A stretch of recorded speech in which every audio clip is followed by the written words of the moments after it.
Queridos amigos, sejam bem-vindos ao canal Videira Espírita.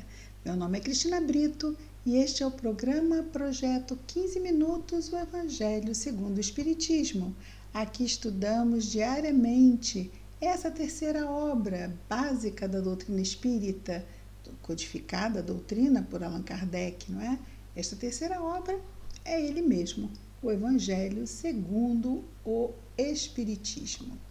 Aqui nós temos que o Evangelho segundo o Espiritismo não substitui em absoluto o Evangelho que consta no Novo Testamento, nas narrações de Mateus, Marcos, Lucas e João.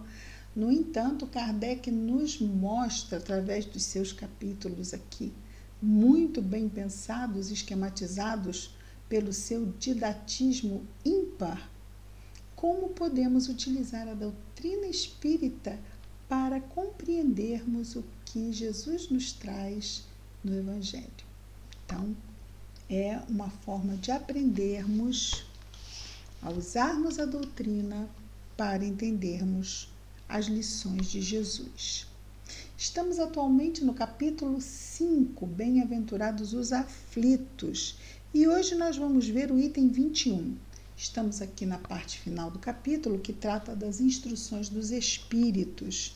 E hoje nós vamos ver uma mensagem do espírito Sanson. O espírito Sanson é um antigo membro da Sociedade Espírita de Paris, e essa mensagem foi recebida em 1863. O título dessa mensagem é Perda de Pessoas Amadas, Mortes Prematuras. Chamamos mortes prematuras a morte de crianças e jovens, não é? Vejamos então o que nos diz o espírito Sanson. Quando a morte vos ceifar, quer dizer, cortar, não é? Cortar de perto de nós, levar de nós. Quando a morte vem ceifar das vossas famílias, levando sem moderação as pessoas jovens ao invés das velhas, que é o que se espera que aconteça, dizeis frequentemente: Deus não é justo, uma vez que sacrifica esse que é forte e em pleno do futuro para conservar aqueles que viveram longos anos plenos de decepções, uma vez que leva aqueles que são úteis e deixa aqueles que não servem mais para nada. Uma vez que parte o coração de uma mãe, privando-a da inocente criatura que fazia toda a sua alegria. Aí aqui o Espírito nos fala exatamente como as pessoas costumam pensar quando essas coisas acontecem. E ele nos diz: Humanos são os homens encarnados. Humanos, homens, não é? Pessoas, seres humanos. Humanos, é nisto que tendes necessidade de vos elevar acima do terra da vida, para a gente poder entender por que estas coisas se dão e se dão dentro da mais perfeita ordem na vontade de Deus, que é obviamente perfeita. Então, é nisto que tendes necessidade de vos elevar acima do terra da vida, para compreenderdes que o bem frequentemente está onde creres ver o mal. Onde credes ver o mal. Então, onde a gente vê que aquilo ali é ruim. Não é ruim. Então, muitas vezes também a gente vê, isso é bom. Não é bom. Se a gente colocar como perspectiva de importância prioritária o mundo físico e as benesses imediatistas, materialistas, muitas vezes o que é bom não é e o que não é bom é, na verdade. E essa é uma das coisas. Então, para compreenderdes que o bem frequentemente está onde credes ver o mal. Sabe a providência está onde credes ver a cega fatalidade do destino. Por que medir a justiça divina? Pelo valor da vossa, ou seja, da vossa justiça.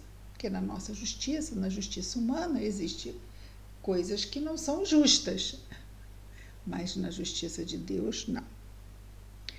Podeis pensar que o Senhor dos mundos queira, por um simples capricho, vos infligir penas cruéis?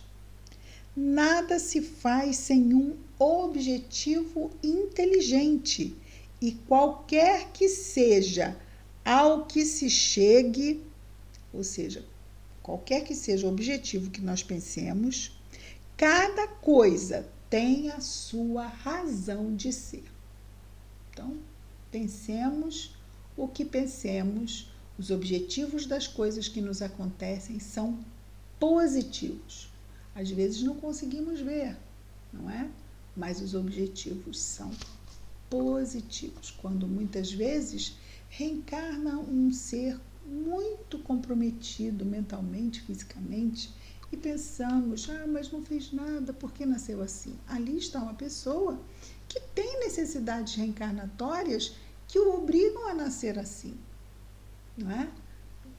Muitas coisas podem ter acontecido no passado que justifiquem aquela reencarnação daquela forma.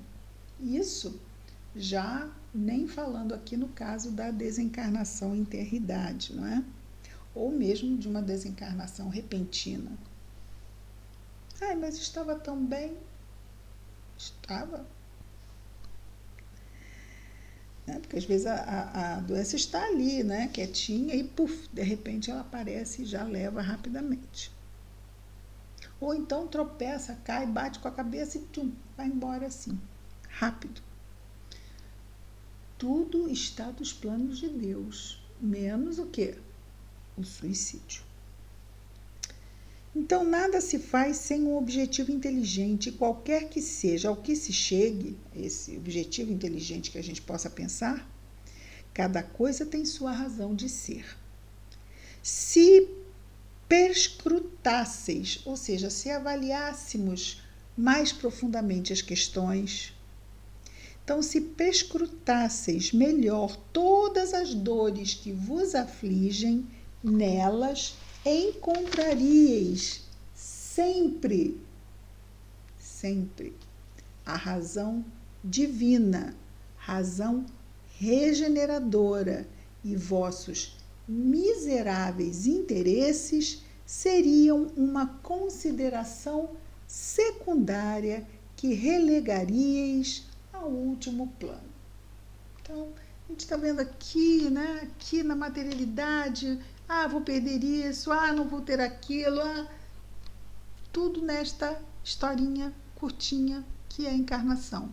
E perdemos a perspectiva da nossa vida imortal. E aí que ele coloca, né, vossos miseráveis interesses, porque esses interesses do mundo material são interesses que a traça rói, não é? A ferrugem corrói. E vossos miseráveis interesses seriam uma consideração secundária que relegaríeis ao último plano. Ou seja, não é isso que interessa. Interessa, vamos olhar à frente, estamos aqui em provas e expiações, vamos procurar agir da melhor forma, desenvolver o melhor no nosso coração, o melhor no nosso pensamento, e ver que nós estamos aqui de passagem e que aqui é um local de sofrimento. Quando a morte vem, quando Deus permite que ela venha e chama aquele que vai desencarnar, é porque o está libertando deste plano de dores, de expiações. Crede-me, diz Samson, crede-me, a morte é preferível para a encarnação de 20 anos a esses desregramentos vergonhosos que desolam as famílias honradas, partem o coração de uma mãe e fazem antes do tempo branquear os cabelos dos pais. A morte prematura, frequentemente, é um grande benefício que Deus concede àquele que se vai e que se encontra, assim, preservado das misérias da vida ou das seduções que teriam podido arrastá-lo à sua perdição. Aquele que morre na flor da idade não é vítima da fatalidade, mas Deus julga que lhe é útil não permanecer por mais tempo na terra. Deus julga que não lhe é útil permanecer por mais tempo na terra. E daí o retira, libertando, não é? É uma horrível infelicidade, dizeis, que uma vida tão plena de esperanças seja tão cedo cortada. Ele pergunta: de quais esperanças quereis falar? Das da terra, onde aquele que dela se vai teria podido brilhar, construir seu caminho e sua fortuna? Sempre essa visão estreita que não pode se elevar acima da matéria. Sabeis qual seria a sorte dessa vida tão plena de esperanças, segundo vós? Nós imaginamos que é uma vida cheia de esperanças, mas poderia ser que não fosse, não é?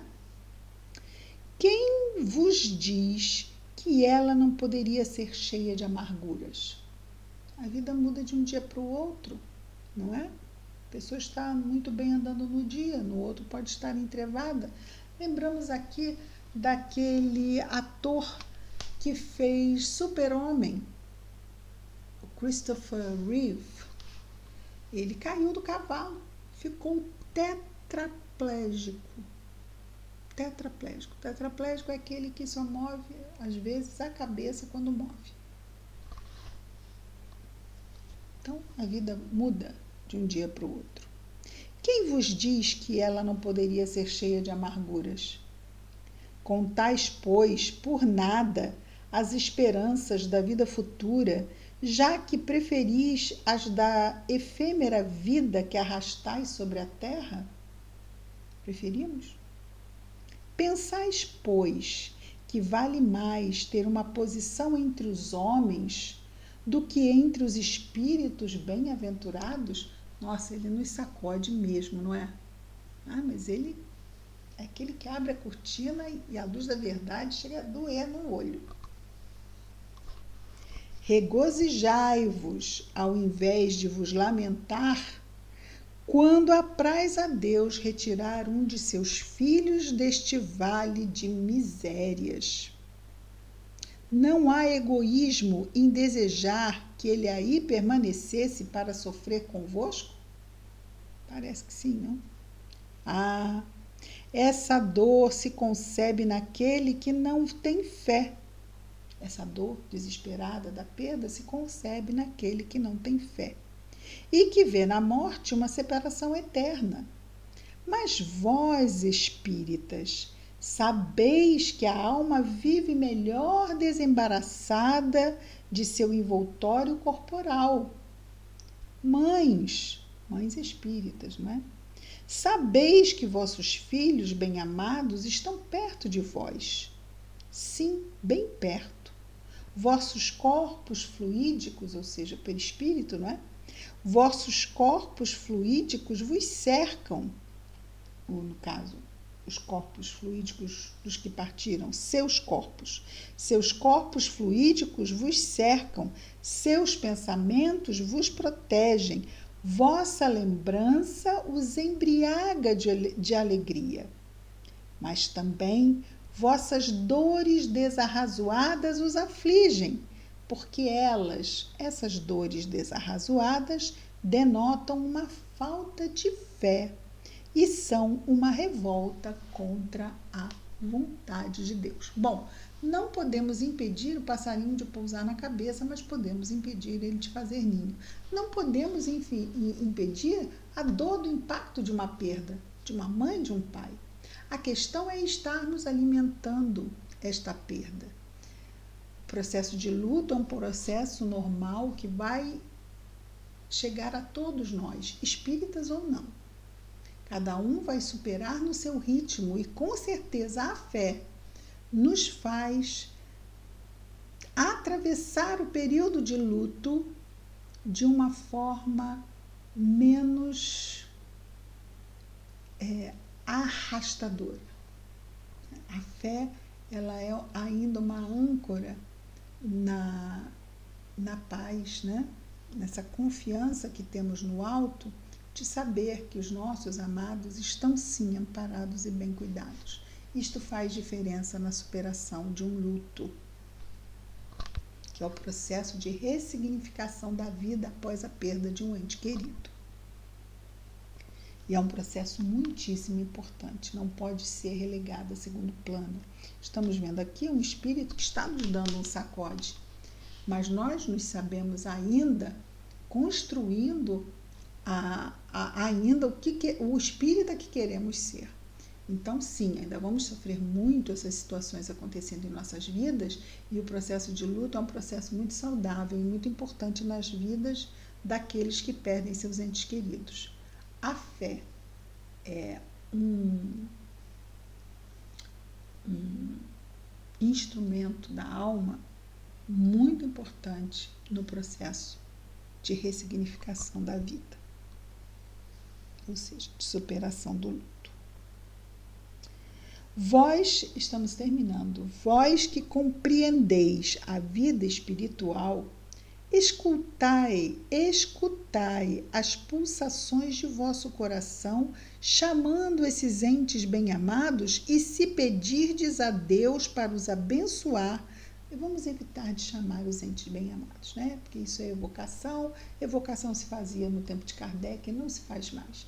Os nossos queridos estão lá vivendo suas vidas, vamos deixar eles vivendo e vamos sim pedir a Deus por eles. Vamos fazer o que ele fala aqui. E se pedirdes a Deus para os abençoar, sentireis em vós essas poderosas consolações que secam as lágrimas, essas aspirações maravilhosas que vos mostrarão o futuro prometido pelo soberano Senhor. Essas aspirações maravilhosas que vos mostrarão o futuro prometido pelo soberano Senhor, que é estarmos juntos e bem no mundo espiritual, mais uma vez. Essas são, então, as palavras do Espírito Sanson para nós sobre perda de pessoas amadas e mortes prematuras, do item 21 do capítulo 5 de O Evangelho segundo o Espiritismo, e amanhã estaremos aqui de volta no projeto 15 Minutos.